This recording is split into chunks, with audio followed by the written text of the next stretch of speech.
इस कहानी के सभी भाग केवल शनिवार और रविवार को ही आएंगे। इस भाग कल नहीं आने के कारण इस भाग को आज प्रस्तुत किया जा रहा है। अब तक आपने पढ़ा कि रिया दिशा के अपार्टमेंट से निकल के कैब करती हैं और जब कैब उसके पास आती हैं और वो जब अंदर बैठ के कैब ड्राइवर को देखती है तो देखती रह जाती हैं क्योंकि अंदर और कोई नहीं राज था। वो काला चश्मा लगा के बहुत अच्छा दिख रहा था। वो बिना कुछ बोले रिया से ओटीपी लेकर चुपचाप गाड़ी चलाने लगता है। रिया लगातार राज को देखे जा रही थी।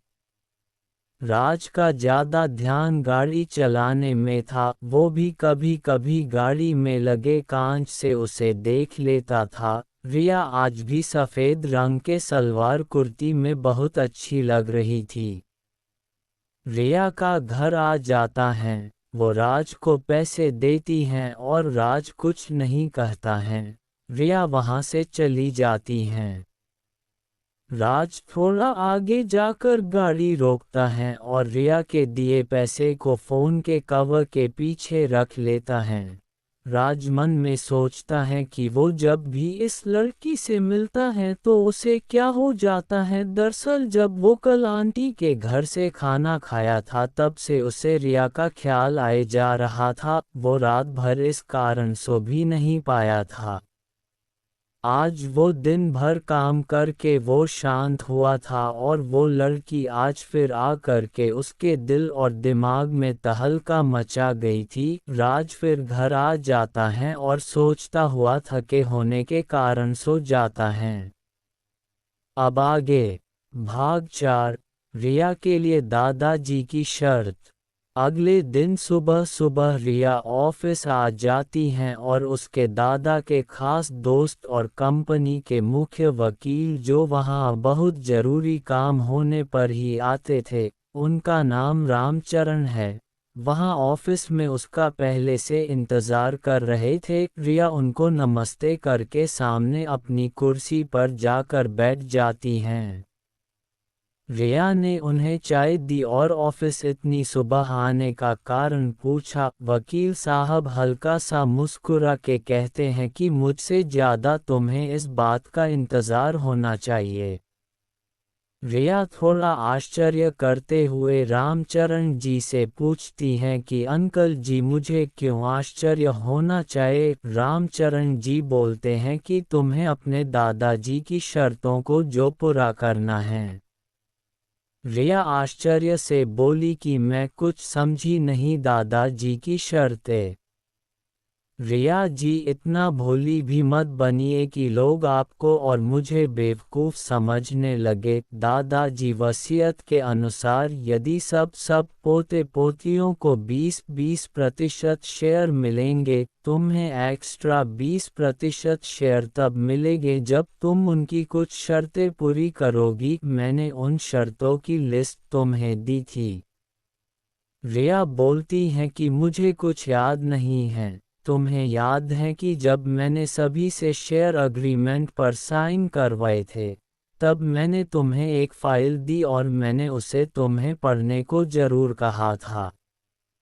रामचरण जी फिर बोलते हैं कि थोड़ा याद करने की कोशिश करो। रिया थोड़ी देर सोचती हैं, फिर बोलती हैं कि मुझे याद आया कि आपने लाल रंग की एक फ़ाइल दी थी लेकिन आपने मुझे दी थी। मैंने उसे अपनी काम करने की डेस्क पर रखा था लेकिन मैंने उसके बाद उसे देखा ही नहीं।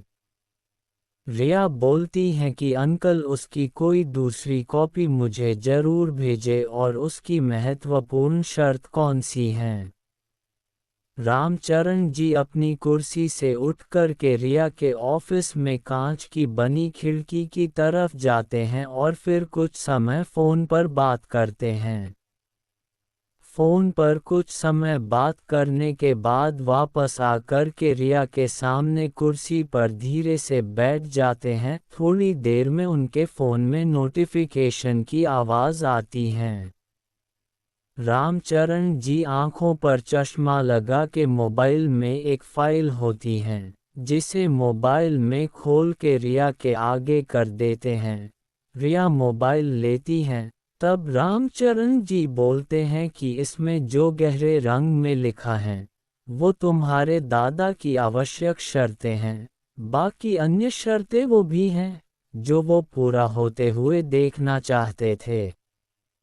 रिया शर्तें पढ़ने लगती हैं कि जिसमें पहले कुछ कंपनी से संबंधित शर्तें जिसमें से अधिकतम पूरी हो चुकी थी। बची हुई शर्तों को तय सीमा में पूरा किया जा सकता था। रिया शर्तों के अंतिम पेज पर जाती हैं तो उसमें लिखा हुआ था कि रिया के कंपनी के सीईओ बनने के 2 साल के अंदर उसे शादी करनी होगी, तभी उसे कंपनी में दादाजी के अतिरिक्त शेयर 20% और उसके पति को कंपनी के 8% शेयर जो शादी नहीं होने तक दादी के पास रहेंगे। शादी नहीं करने की स्थिति में दादी के 8% और दादाजी के 10%, रवि की पत्नी और दादा के 10% प्रिया के पति के होंगे।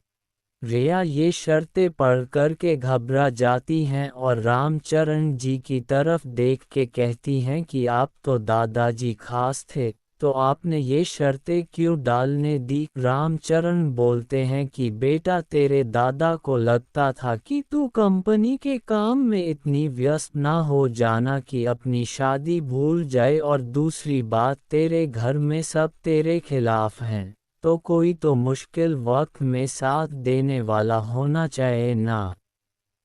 रिया अपनी कुर्सी से खड़ी होकर घूमती हुई बोलती हैं कि 2 साल होने में 1 सप्ताह का समय बचा है, अब इतने से समय में किससे शादी करूं। रिया सोचते हुए बोलती हैं कि लेकिन मेरे कैबिन से वो लाल फाइल कहाँ गई। फिर वो वहाँ उसके ऑफिस के बाहर खड़े रहने वाले गार्ड को अंदर बुलाती हैं और उससे उस दिन के बारे में पूछती हैं।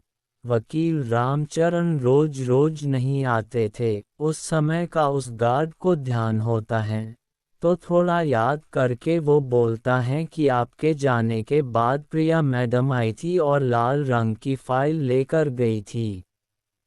रिया उस गार्ड को वहां से जाने को कहती हैं, फिर वो सारा खेल समझ जाती हैं।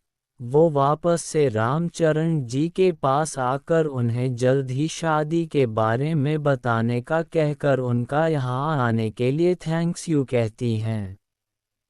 रिया की कैसे होगी शादी, ये है प्रिया और रवि की नई चाल। ये कहानी कैसी लगी बताइए हमें कमेंट बॉक्स में, और रोमांचक कहानियाँ को सुनने के लिए चैनल को सब्सक्राइब, शेयर और लाइक करना ना भूलें और नए नोटिफिकेशन के लिए बेल आइकॉन पर क्लिक करें।